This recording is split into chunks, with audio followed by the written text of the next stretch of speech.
It's that time of the year again. It's Crush Live Poker's annual Cyber Monday and Black Friday sale. We are offering 30% off of all plan levels. If you want more information, just check out the link down below. Hello, Dylan. You are up next, sir. How's it going, Bart? How's it going? Where are you playing out of? This is a home game. Okay. I'm in San Diego. Oh, okay. Like an actual, real kind of home game. No rake, self-dealt. Oh, nice. No Deckmaster 2. No Deckmaster 2. No, Yeah. This is like on a Costco folding table sort of thing. Yeah. But it's a pretty deep game. We're playing 1-2 and we're 1,000 effective for this hand. Oh, 1-2, 1K effective. So this is like amongst a bunch of friends? Yeah, this started as like a sort of like micro stakes just with the friends game that I started running like 2 years ago at like 10, 20 cent, $20 buy-ins. And now it starts at 1-1, a 300 cap, and then it goes to 1-2, 500 cap, and it's mash the stack. So I do have to give, it's been a long time. Sometimes you bury the hatchet with people, but I noticed, this will come back around to you, Dylan, and what you're talking about, but I did notice that on the WPT YouTube channel, Lyman, Abe, who used to do a podcast way back in 2014, and we had a falling out on, he actually has brought his show back, and they stream the poker sesh on Wednesday nights, I believe, on the WPT YouTube channel. And you click on, it's hard to find, like you have to go to the WPT channel and click on live to find it. And he's got words of wisdom and stuff like I said, I haven't talked to him in, over 10 years. But what reminds me of this is because I do remember him, he used to run home games where he would take no rake. Like he would just beat the game. They would self-deal and he would beat the game. Yep. And there would be no rake, which, probably not all that common, but that's what this kind of sounds like if you're calling in this show. It's exactly how it's set up. I actually deal the game myself normally. I wasn't dealing tonight, but I make like a little bit in tips, right? Probably like $100 a night in tips. And then I just beat it the old-fashioned way. And it's a good game. It's a really good game. So, all right. So 1-2, 1K effective. Okay. For reference, this game is normally straddled to 5. Sometimes we'll get like crazy $10 or $20 straddles on 2, but this hand is unstraddled. I'm on the button with black ace king offsuit. Ace king offsuit black, like ace of spades, king of clubs, something like that? Yeah, that works. Okay. Yep. I open to 15. So hero, you're on button to 15. Is that I assume that's probably standard open anyways? Yeah, a lot of people will open to like 8 or 10 from early position and then bigger as you get later. Okay. And just the big blind calls. So your heads up. Heads up. The flop, you can call it 30 in the pot, and that is the ace of hearts, king of diamonds, 4 of hearts. Ace of hearts, king of diamonds, 4 of hearts. So you flop top 2. Okay. Big blind checks, and I bet 20. I mean, I would just, yes. This is 2/3 size, small stakes exploit, Crush Live Poker small stakes exploit. The smaller the absolute size of the pot in relation to the game, the more the percentage of pot size is less relevant to what the actual bet is. And then it works the opposite as it goes up. So what does that mean? It means that, especially if this game was being straddled, you can just go 30, and it's not like this guy needs a hand that's like strong enough to call 100% pot size bet. It's not looked at as 100% pot size bet because the pot size is so small. Once you start getting up to, if the pot's 1,000, and now all of a sudden you bet 500 at a 1-2 game into $1,000 pot, you want to not look at it like it's a 50% pot size bet, but more as that it's a $500 bet and it's going to get called less often because it's a huge bet. So when the pot's big, it's a huge bet. In either case, it actually has nothing to do with the actual percentage of pot. In this case, pot's small, means less. So I would have just gone like 30. Because you're just either going to get called by like an ace or king or a gut shot, and that's it. Yeah, I think I could go bigger. I could go 40, right. 45. Mm-hmm. So you go, you bet 20, okay. Yeah, now big blind check raises to 75. Wow, that's interesting.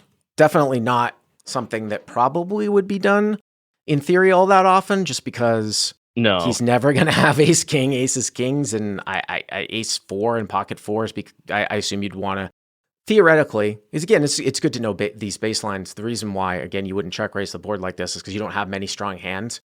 And for that reason, you probably would want to call with pocket fours and ace four to play it to protect some of your calling range, in theory.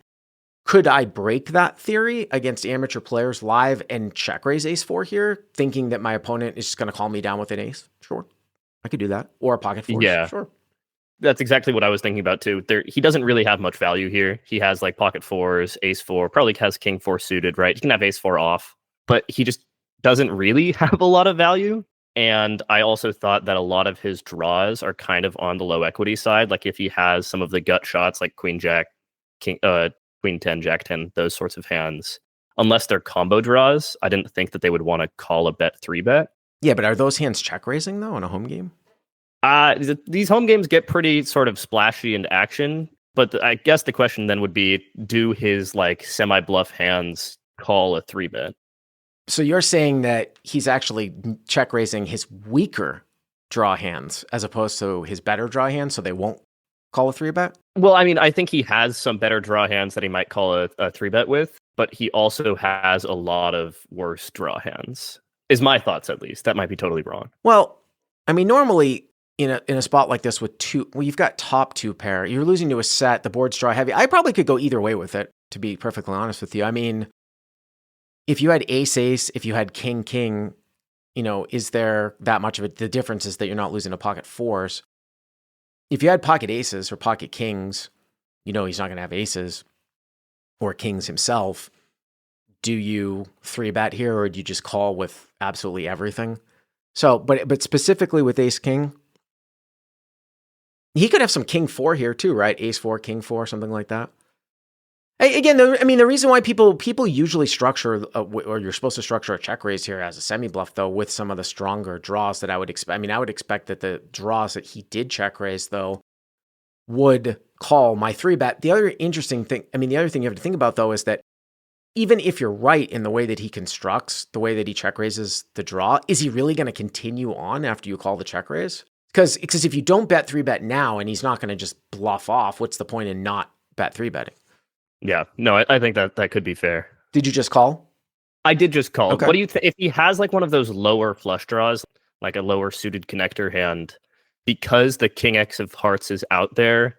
Do you think that I don't know how good he is. Maybe he just calls with the low suited hands anyways, like the low heart hands. Should he probably, if he does decide to check raise like 7-6 of hearts here, do you think he calls a bet 3-bet? I mean, he probably shouldn't. Then again, like if I'm up against somebody that when they bet 3-bet, they're always going to have aces or kings, and I'm deep enough where, we've got some reverse implied odds. You're only going to see one card, right? If you've got a low flush draw, you're only going to see one card.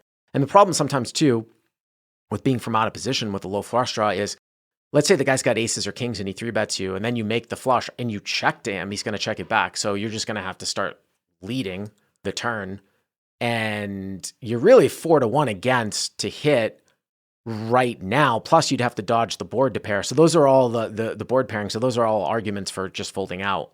I thought you were going to ask me what cards should he continue to bluff on if he's got 7-6 of hearts. And the natural ones would be the ones that would give him any type of extra equity, which would be like a 5, an 8, a 3, something like that. But anyways, we're at 180. Okay, let's go to the turn. Yeah. I called the turn, funny enough, is the 5 of diamonds. Okay. And he bets 150.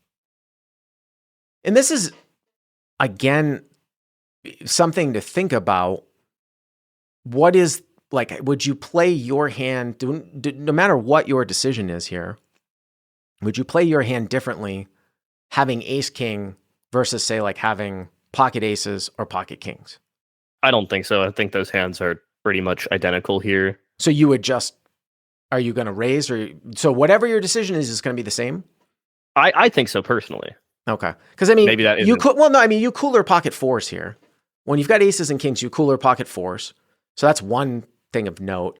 And again, I do wonder, I tend to think if you are thinking about just calling to try to rope the guy in to bluffing off his draw, that his combo draws are not supposed to bluff the river anywhere near like 100% frequency. It might not even be that high of a frequency when you call a check raise and then you call basically a pot size bet.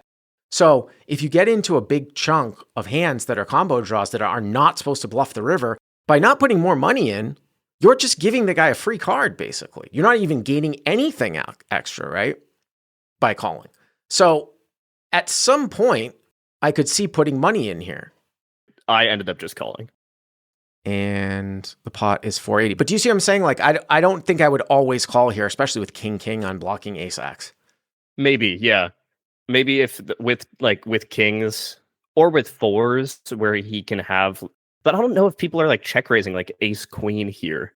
Maybe fours specifically is better, or like I guess I don't have. Yeah, no, I wasn't even thinking about ace queen. I wasn't really thinking. I was just more thinking about like, does he have a combo draw here?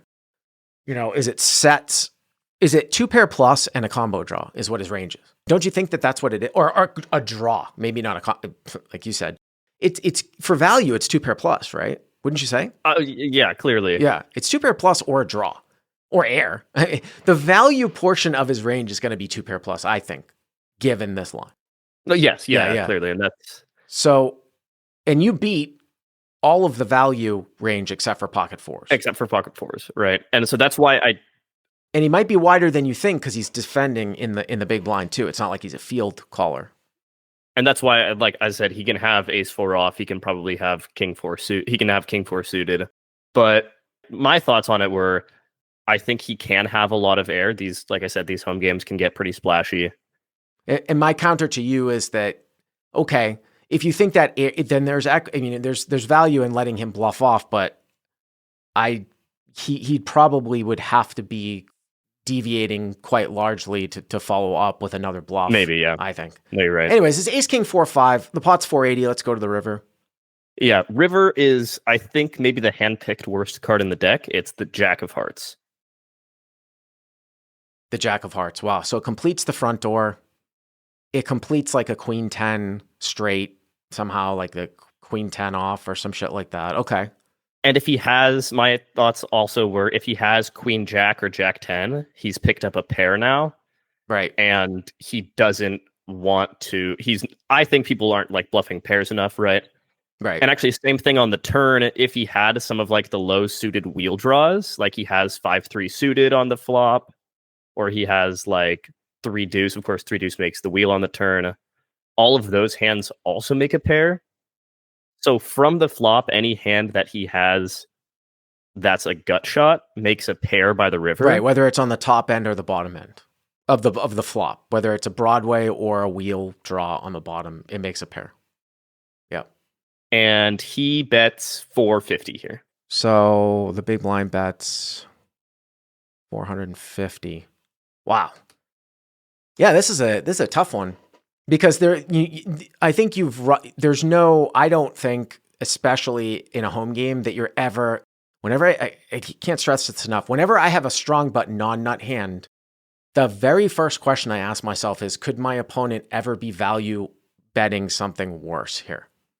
Could he ever be value betting anything that's worse than my hand for value? Usually the answer is no. I think we can agree that in this case, the answer is no.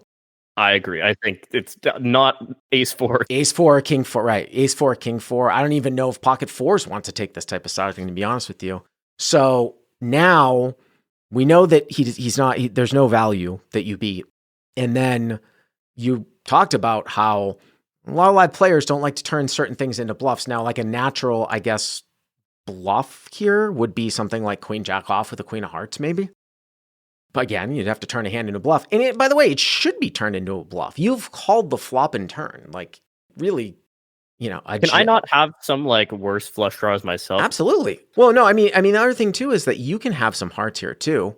So, I mean, because take a look at what your range is, bet calling the check raise on the flop and then calling across almost a pot size bet on the turn has to consist of some flush draws, which is why he probably wants to have a heart in his hand, like the queen of hearts. Or, I mean, it's kind of, why would he start obviously the best heart that he might have in his hand would be like the king of hearts, but that doesn't really make sense with this hand, because why does an offsuit king X of hearts need to start check raising the flop and betting turn? Like, yeah, I don't think it makes sense for him to have an off, like if he has like king queen. Right. That's what I mean. It doesn't make any sense. Right. Yeah. So it would really have to be something that had no showdown value, which would be the queen, type of variety. Yeah, this one, I mean, listen, and then you go back to, well, is there ever just like airball because it's a home game? I mean, that's the other thing that I would think about too, is like maybe if I was at a home, I don't know how well you know these players, but I got to tell you, like in a casino format here, if I was at like a crusty 2-5 game, sometimes in my daytime game, I might fold here. Yeah. Well, so I don't know this guy at all. I know pretty much everybody else at the game, but this is his first time playing. And so I've played no hands with him. And I think against like a default, I mean, it's 1-2 and he's betting $450 on the river. I decided to fold. Did you get a reveal? I did. He pretty quickly windmilled Queen 9 offsuit with the Queen of Hearts. With the Queen of Hearts. Queen 9 offsuit with the Queen of Hearts. Well, Queen 10 would have been a straight. That is a very, very, I mean, you sort of sock that one away and you know that he's capable and, he's way, way off in the way that he structures. And that's what I said when I came down to it at the end. I'm like, well, it's a home game. So, you have that airball factor here too. But I'm going to tell you that in the games that I play in at the casino, I'm not going to see a guy who's like 55 windmill Queen 9 off from the big blind with the Queen of Hearts. It's not in the range. So. I think at 2-5, I've been playing more 2-5 recently. Maybe I forgot how crazy home games are, but I also don't think people are taking super crazy airballs for $450 on the river at 1-2. Right. It's actually the worst thing happened for you, right? You never well, you set up the play where you actually got the bluffing equity, but then the worst card in the world came for you where you actually had to fold out. Now, and actually that's one of the worst things could happen here would be if you fold on a heart and he doesn't have it, and then he just gives up, I suppose, on any non-heart. Like if he just checks a non-heart here. Maybe it's possible. I was also thinking, what if it's like a different heart? What if it's like the 8 of hearts on the river? Well, then, right, because then you're thinking that he's not paired and he might have more bluffs. Yeah, maybe. Interesting. Thank you very much for the call. I appreciate it.